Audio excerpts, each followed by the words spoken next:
E aí pessoal, bom dia, boa tarde, boa noite, como é que vão vocês? Espero que tudo bem. Vamos lá, para mais uma aula aqui. Hoje a gente vai falar sobre a multiplicação de números naturais e suas propriedades. A gente já falou de adição e subtração, agora a gente continua falando sobre a multiplicação, tá certo? Então vamos lá. Como eu já falei, como vocês já viram em anos anteriores, né? As propriedades da multiplicação, como é que multiplica, e hoje em dia você já tem uma certa habilidade, agora a gente vai desenvolver mais essa habilidade de vocês de multiplicar. Então vamos lá. Há casos em que precisamos adicionar uma mesma parcela várias vezes. Imagine, por exemplo, um feirante que queira montar sacos de maçãs com 12 unidades em cada saco. Ao todo, ele pretende montar 8 sacos. Para determinar o total de maçãs necessário, em princípio, deveríamos adicionar 8 vezes a parcela 12. Então, aqui a gente tem 8 vezes a parcela 12. Ó. A gente vai saber o total somando todas essas parcelas. Entretanto, esse cálculo pode ser feito por meio de uma multiplicação. Então, vamos lá. A multiplicação seria, eu tenho 8 parcelas 12, é só eu pegar 8 vezes 12. E assim, o que era uma adição, eu transformei numa multiplicação. Como eu sempre digo a vocês, a multiplicação, ela depende da adição. Então, a adição é a operação primordial, certo? Então, vamos lá. Usando o algoritmo convencional. O algoritmo, eu disse a vocês, essa formazinha aqui que a gente monta a operação. Aqui no caso, a multiplicação. Então, a gente utiliza esse algoritmo. Olha, 8 vezes 12, o que é que a gente vai fazer? Vai dar 16, pega 1, coloca aqui em cima do próximo número que vai ser multiplicado, e a casa da unidade fica aqui, ó.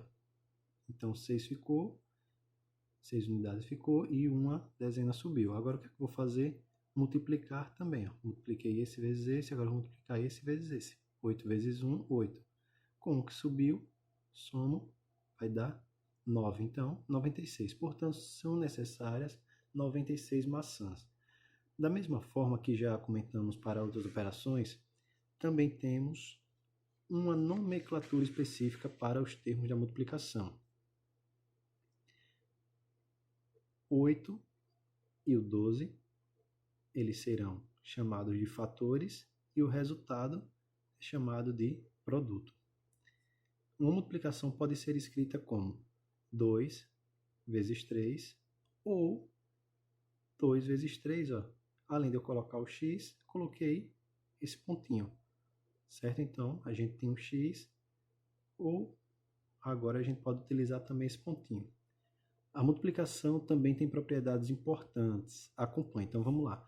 A gente viu as propriedades da adição, agora a gente vai ver as propriedades da multiplicação, que são bem parecidas, certo? Então, vamos lá. Primeiro é comutativa. Na adição, vocês viram que é mudar de lugar e não alterar o resultado. Mudo as parcelas de lugar e não altero o resultado. Aqui, em uma multiplicação, a ordem dos fatores, certo? Fatores são os números que eu estou multiplicando aqui, ó, o 8 e o 12. Então, aqui quem eu estou multiplicando, o 7 e o 8. Eu mudo eles de posição, primeiro vem o 7, depois vem o 8, ou primeiro vem o 8, depois vem o 7. Isso não vai alterar o produto, certo? Que vai dar o mesmo 56. Então, na multiplicação eu posso fazer isso. Mudo de lugar os números, o resultado, o produto vai continuar sendo o mesmo. Então, propriedade associativa. Vamos lá.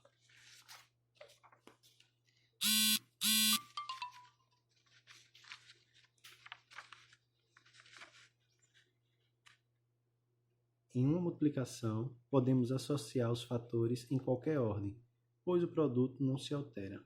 Então, vamos lá. 9 vezes 2 vezes 5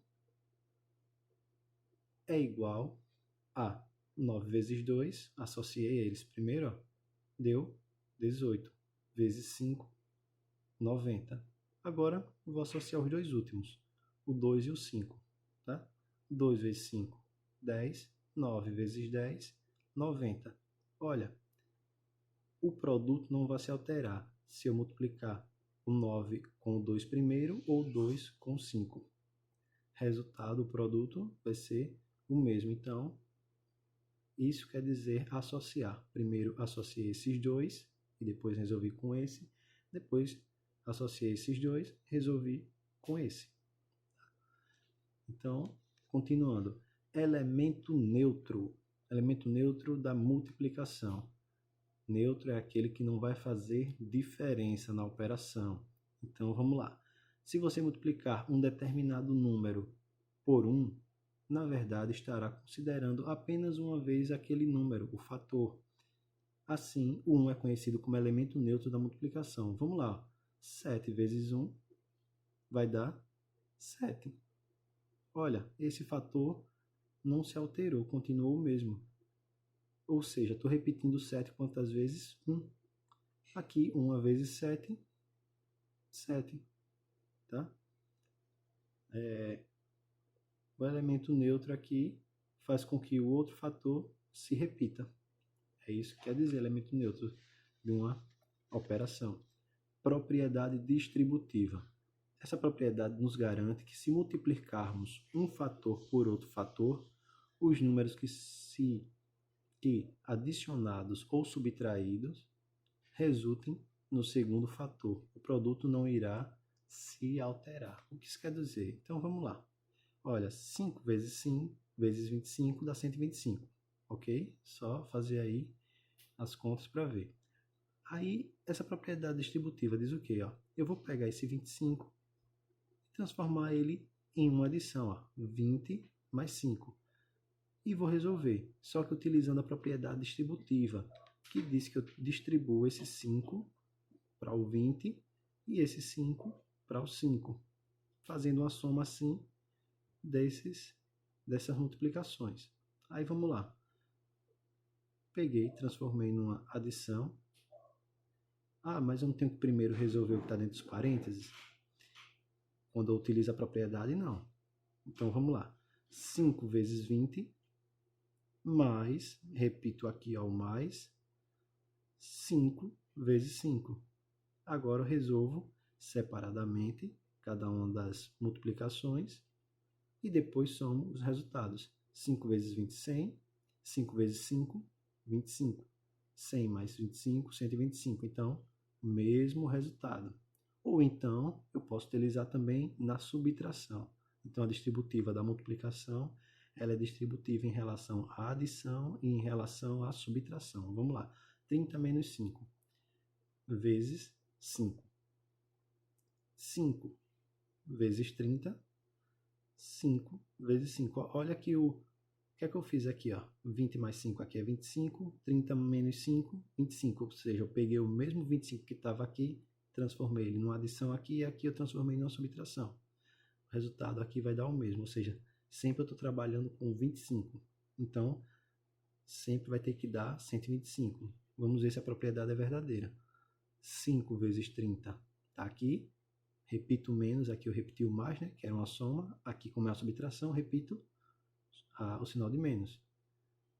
5 vezes 5, tá? 5 vezes 30, 150. 5 vezes 5, 125. Então, subtraindo 150 menos 25, 125. Então, ok. Posso utilizar na soma ou na subtração.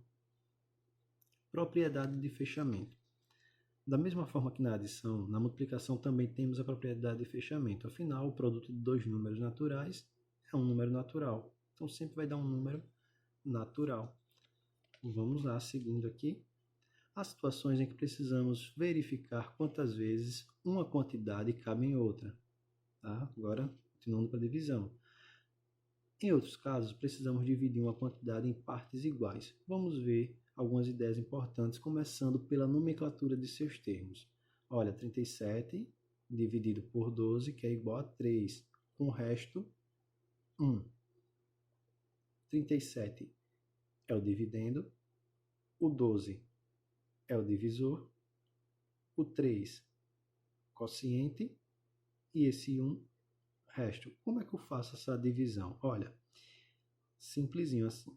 Eu vou procurar um número que multiplicado pelo divisor, vou procurar um número para colocar no quociente, que multiplicado pelo divisor vai dar o dividendo ou chegar perto. Aqui, ó, desceu 3. 3 vezes 12, 36.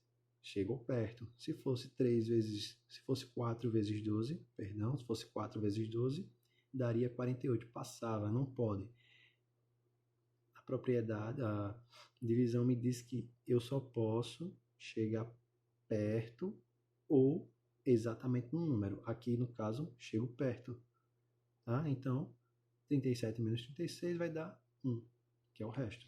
Então, nomenclatura: dividendo, o número está sendo dividido, divisor é o número que está dividindo, quociente é o resultado, e resto é quanto vai sobrar. Às vezes o resto é zero, como a gente vai ver.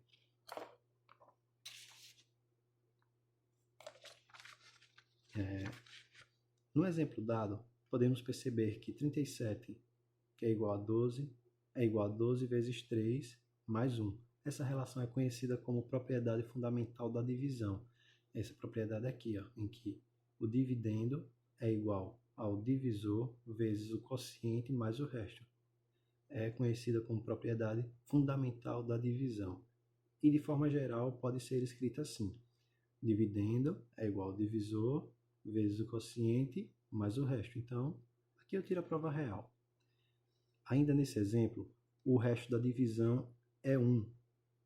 Dizemos então que a divisão é não exata. Nesse caso, o resto é sempre menor que o divisor. Certo, pessoal? Então, lembre-se disso. O resto nunca vai ser igual ao divisor. Estou dividindo aqui, ó, por 12, eu dividi por 12, não é isso? Então, o resto, no máximo, só pode ser 11. Tá? Nunca pode ser 12 ou maior que ele. No máximo, pode ser um número a menos que o divisor. Tem que ser o antecessor dele. Então, vamos lá.